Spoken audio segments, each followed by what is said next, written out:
Hello, class. This week we're studying opportunity costs, and so I wanted to provide you a brief lecture that goes over opportunity costs and how you see them each and every day in your lives. Some economics information goes a little further and says there's no such thing as a free lunch, which basically means everything has a cost. Start out by defining an opportunity cost. It's basically what we have to give up to acquire something else. So we give up a hamburger for lunch in order to have a pizza for lunch. We may want both, but our stomachs can only handle so much. Sometimes we give up stuff because of time, money, just different priorities as well. So let's look at an example that you can all. First, let's look at costs of a college education. You all have tuition and fees and books, and some of you may even have housing. There are lots and lots of costs that are associated with getting your degree, but those are not your opportunity. Your opportunity costs are things you're missing out on while going to college. One of the biggies that you've probably all encountered is money that you could have earned either working more hours, working either one or multiple jobs. You're also going to miss out on time with friends, relatives, children, things like that.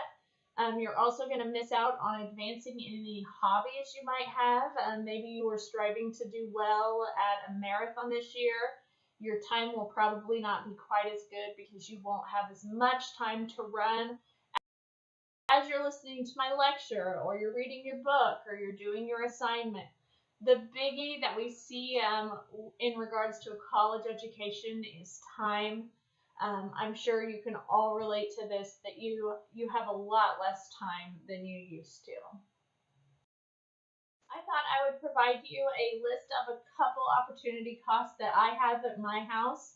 Mowing the lawn is something you have to do in Kansas in the summer each and every week.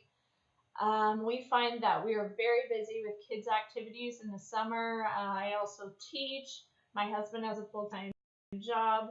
We found that it was just too much for us to have to mow each and every week, so we hired a high school kid that comes and mows our lawn for us. We have some lower opportunity costs in our life as well. We live in an old house, and so we're always redoing different things around the house. One thing we're doing right now is redoing some French doors in our living room. We have been redoing these doors. They actually used to have about 10 coats of paint on them. We've been doing this for about 2 years, and we are finally, this is an older picture, we're in the final stages of finishing those up. We found that we could actually live with our living room not having doors for a while in order to finish them, as the cost of having somebody to professionally do them was about $1,000 a door. So that just really didn't work out with our budget. We had time that we could squeeze in just whenever we could, which made it a lot easier just whenever we felt like it. So that's some of our opportunity costs at our house here in Kansas. Now I thought I'd go through a couple of quiz questions. Maybe you'll see these in the chapter. Just different thoughts to get you really thinking a little deeper about economics and opportunity costs. These are from Brad Schiller's book. He is one of my favorite economics authors. He really has great descriptions. He has great websites. If you get a chance to get an old copy of one of his textbooks, you can get them really affordably through Amazon, and then you could, just learn a little bit more of economics if you find it interesting. This is showing a graph of a production possibilities curve looking at office buildings and housing. You can either, produce one or the other. You're either making new houses or new office buildings, and you can also do a combination of the two. Anywhere that you go on this curve is called an efficient point of production. So you can be up here, or down at point B, or down here at the bottom, and you're all efficient. These points in here are considered inefficient, meaning that you can produce there, but basically you have employees that are either standing around talking instead of working. You have equipment that's not working correctly. Your technology, if you use technology in your business, that's not really where it needs to be, or you're not properly trained to use it. Point A is out here, maybe in the future technology, adding new resources, things like that. You could potentially get out here, but not somewhere you could be at this time. So the question is, at which point is society employing some of its available technology, but not all of it?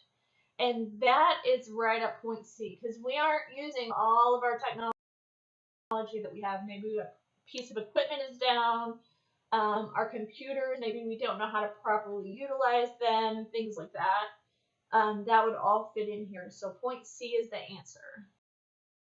Next question, same graph. At which point is society producing the most output possible with available resources and technology? Here we're producing the most housing and office buildings anywhere along here. Up here would be producing more office buildings. Down here would be producing more housing. Right here at B is in our mix, so B is our answer for this one. Okay, the next question is, at which point might society be able to produce if new resources were discovered, but we cannot produce with current resources? And that would be out here at point A. That is hopefully our future, new resources, new technology. We're always wanting to strive to get to that next level. That's why technology is so important in business today, because that can help us to produce more items with less costs, basically. Your next question is, an increase in the capacity to produce can be represented by a movement from, and so if we were able to increase our capacity, we could move from production possibilities curve 1 over to production possibilities curve 2. So we could move from B or C out to point D or F. And any of those points would be efficient at that point. This one gets a little math involved. Don't worry, it's not scary. It's just a little subtraction. We are looking at a table. We can produce stealth bombers or B-1 bombers. And basically, it's saying if we wanted to go from producing 7 to 9 stealth bombers, we would have to give up some B1s. And so if we wanted to go from 7 to 9, we would have to subtract 2 minus 1. So we would lose a B1 bomber. If we wanted to go the other way and get an extra B1 bomber, we would gain a B1 bomber, but we would lose 9 minus 7 equals 2. So we would lose 2 stealth bombers. So you can see how calculating that you just subtract. So if we wanted to go from the next point, which is from U to V, we could take 7 minus 4. We would lose 3 stealth bombers to make 1 extra B1. And so producers look out for that. They want to see opportunities to where they can produce more of one item without losing too much of the other, because they only have a certain amount of employees, certain amount of work hours, certain amount of equipment used to make these products, and so they want to do the most efficient production run they can. Let's look at another one. This is exactly the same, another table, but we're looking at brushes and combs. And so the question is, what is the opportunity cost of producing at point M rather than at point N? So we're going from N to M.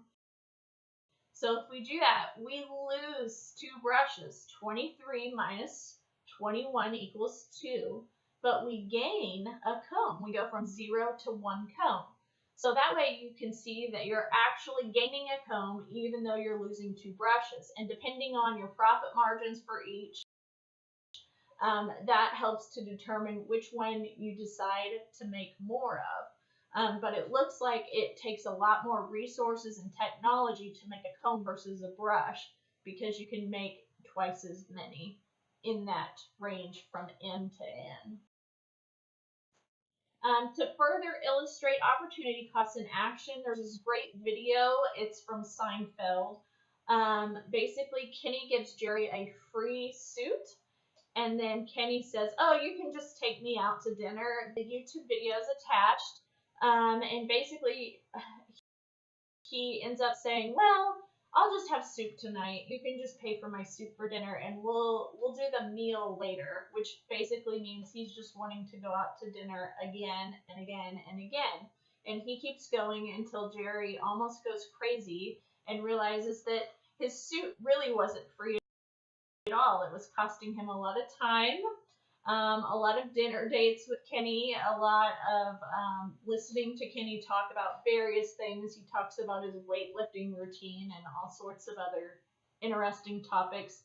And he realizes that his opportunity costs were really too high and that the suit wasn't worth it. So I hope you'll watch that. And then if you have a moment this week, if you could come up with some of your opportunity costs and send me a quick email, I would really appreciate it. That way I can see that you understand what opportunity costs are and how they relate and impact your life each and every day. It also helps you to make better economic decisions because you'll really start to think about what you're missing out. So thanks for listening to the lecture this week. And if you have questions, please let me know. Thanks.